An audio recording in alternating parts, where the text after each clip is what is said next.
Amanah yang disia-siakan.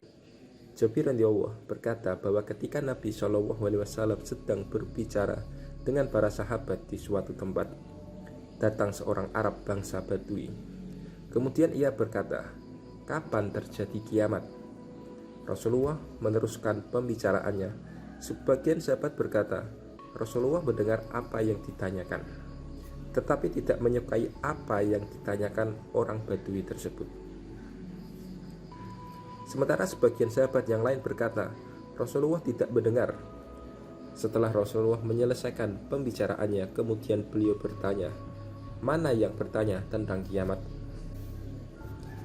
Berkata lelaki Badui itu, "Saya, wahai Rasulullah." Rasulullah bersabda, "Jika amanah disia-siakan, maka tunggulah kiamat." Kemudian Badui tersebut bertanya lagi, "Bagaimana menyia-nyiakannya?" Rasulullah menjawab, "Jika urusan diserahkan kepada yang bukan ahlinya, maka tunggulah kiamat."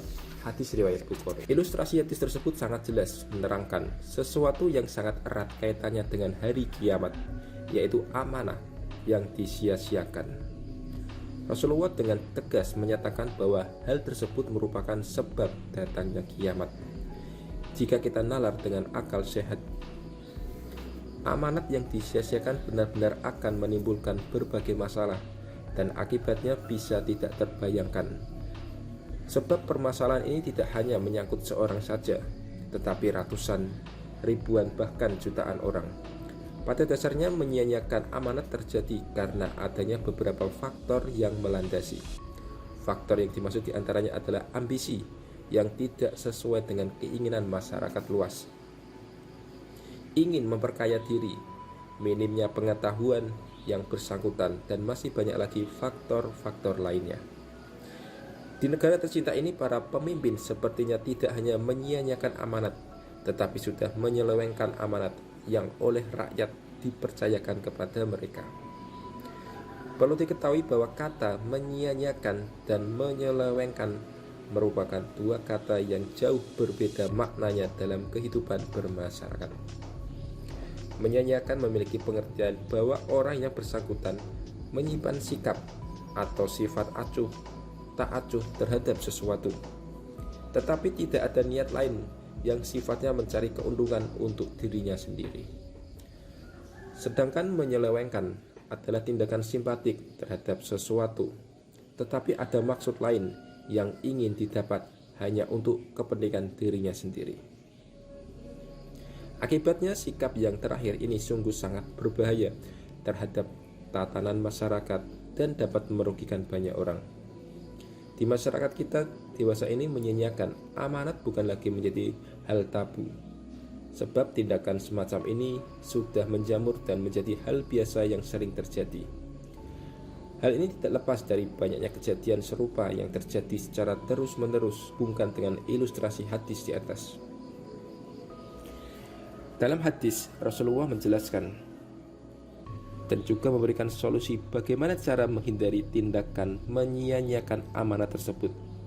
Di akhir sabdanya, beliau dengan tegas mengatakan, "Jika urusan diserahkan kepada yang bukan ahlinya, maka tunggulah kiamat." Solusi yang dimaksudkan di sini adalah jika amanat yang akan diserahkan kepada orang yang salah, yang bukan ahlinya, sudah pasti ia tidak akan tahu apa yang harus ia lakukan. Dengan demikian, apa yang ia lakukan menunjukkan adanya tindakan menyia-nyiakan amanat. Kecuali itu, jika ia bisa memanfaatkan orang yang ahli sehingga dapat memberikan pengarahan dan nasihat tentang apa yang harus ia lakukan. Meskipun demikian, solusi ini tidak lebih baik dibandingkan amanat yang diberikan atau ditangani oleh orang yang memang ahlinya. Mungkin kita akan bersepakat bahwa kondisi saat ini benar-benar memprihatinkan, terutama sekali bila hubungan dengan kandungan hadis, sebab kita sering melihat pertunjukan memalukan yang diperlihatkan oleh para pemimpin kita saat ini. Kita memberikan kepercayaan kepada mereka untuk memimpin kita atau mewakili kita sebagai rakyat biasa, namun mereka malah menyia-nyiakan bahkan mengkhianati kepercayaan kita. Dengan adanya gambaran seperti ini, benarkah kiamat sudah dekat? Allahu a'lam, hanya Allah yang tahu. Sumber kita dapat dari buku Imam Rofi'i. Terima kasih, salam dari Sajadah Permadani. Wassalamualaikum warahmatullahi wabarakatuh.